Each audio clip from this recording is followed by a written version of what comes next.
The way that God finds God's way into the world is conscience. That's the word that we use. Meaning conscience is a spiritual faculty by which a human being can understand what the right thing to do is.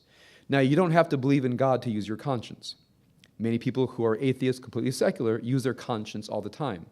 I'm not trying to persuade anybody that God exists.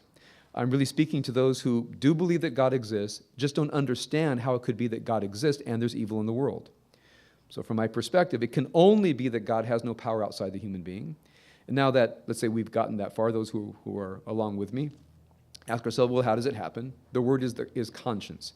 So conscience is a way where we know.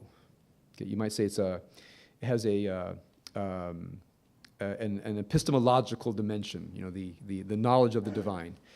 But in addition to the knowing, there then has to be the will, meaning translate the knowing into a will.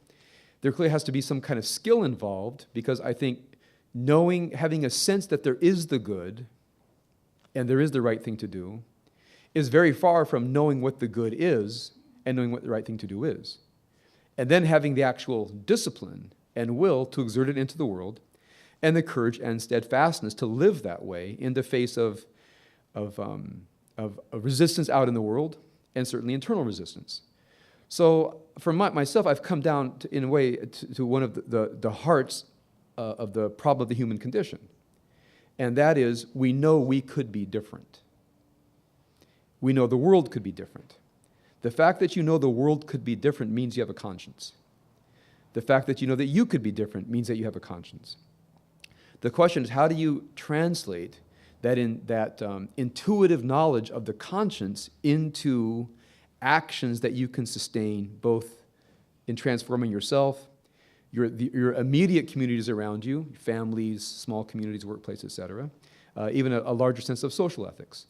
So we're at two things right now. First of all, for me, this is one of the deepest themes of Rosh Hashanah. So when you hear Rosh Hashanah, you hear head of the year or New Year. Don't think New Year when you hear Rosh Hashanah. Think Yom Hadin, Day of Judgment. Think Malchut Shemayim, the sovereignty of the divine. Because we're not so much celebrating a new year, that's true, that's part of it, but more than anything, it's a day of consciousness, of acknowledging that we live in, minimally, a moral matrix of the divine where some things are right and some things are wrong. That's what we mean by Malchut Shemayim, the sovereignty of God. What it means is we're not sovereign. We're born into a matrix. What is sovereign is the good and the right, and our job is to figure out what that is and to try to do it. Now, another thing that I do not believe is that God has any coercive power upon us. Right? So, I think when people look in the Bible and say, well, doesn't the Bible say, if you do this, you will be blessed, if you do this, you'll be punished? My response is, I wish it were true. Right? I wish the good were rewarded. I wish the wicked were punished. They're not, as far as I can tell. So if you say it's going to happen in the next world, I say I can't wait that long. I'm not. It's not good enough for me.